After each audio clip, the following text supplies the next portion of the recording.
প্রিয় দর্শক, আসলে খুব ভালো লাগছিল আজকে বিকালে বন্দে এসে। তো হাওর, আমি বন বলছি, হাওরের এই যে চিত্র, যে ধান বেরোচ্ছে এবং কিছুদিনের মধ্যে ধান পাকবে, কোনো কোনো জমি অগ্রিম কেটে ফেলবে কৃষক, এবং এবারের বছরে প্রচুর ধান হওয়ার সম্ভাবনা আছে। এবং যদি আল্লাহ আমাদের সহায় হন এবং কৃষকদের যদি সহায় হন, তাহলে বাম্পার ফলন হওয়ার সম্ভাবনা আছে।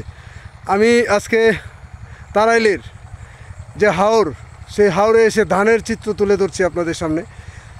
যদিও তত্ত্বভিত্তিক নয়, শুধু দেখানোর জন্য প্রকৃতিটা কত সুন্দর সবুজ হয়ে গেছে। কিছুদিন পরে সেই ধান পাকবে, সোনালি রং ধরবে, এই সোনালি ফসল কিষানীরা ঘরে তুলবে। সেই প্রত্যাশা নিয়েই আজকে আপনাদের সামনে আমি ধান খেতে দাঁড়িয়ে আজকে তুলছি। আমার সাথে একদল দেখেন, একদল পর্যটকও এসেছে। এই যে আমার যে পর্যটকরা, সেগুলির মধ্যে একটা বাদ দিয়ে সবগুলো আমার নাতি, তারা আমাদেরকে সময় দেয়, এবং একজন আছে বাস্তি। কি পর্যটকরা, কেমন লাগছে?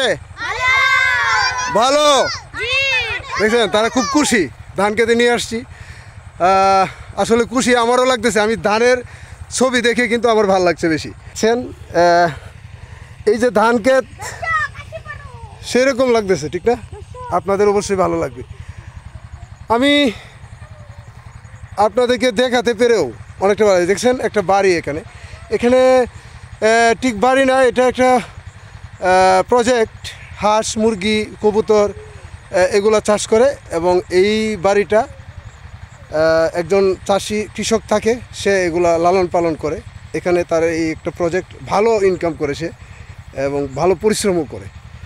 তো প্রিয় দর্শক, আমি যে দৃশ্যটা দেখাচ্ছি আপনাদের, এটা একটা বাড়ি নয়, বাড়ির মতো একটা প্রজেক্ট বলা যায়।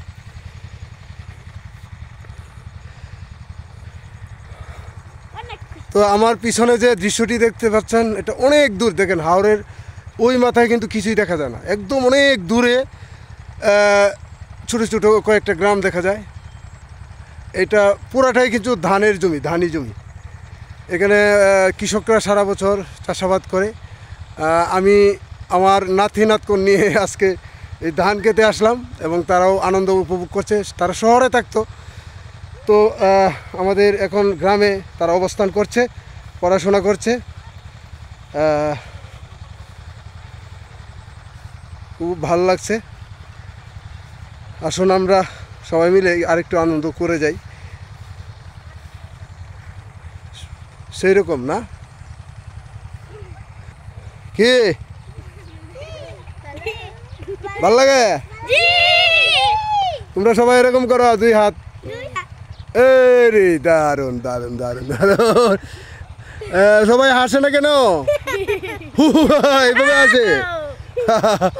সেই রকম সেই স্বাদ। হ্যাঁ, সেই রকম লাগতেছে না? আজকে আমি সাথে না আসলে এই আনন্দটা হইতো? আমি সাথে আছি দেখেই তো অনেক সুন্দর। আমি কি সুন্দর না?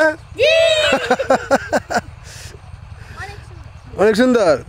কেটা আমি না ধান ক্ষেত? আমি সেটাই বলছিলাম যে ধান ক্ষেত সুন্দর, আমি না। ঠিক আছে, তাহলে এখন আমরা করি, আমরা কিছু ফটো তুলি নাকি? ফটো সেশনে চলে যাব। আর আমরা প্রতিদিন আপডেট দেওয়ার চেষ্টা করব বিভিন্ন লোকেশনে। আপনারা আমাদের সাথেই থাকবেন, এবং আশা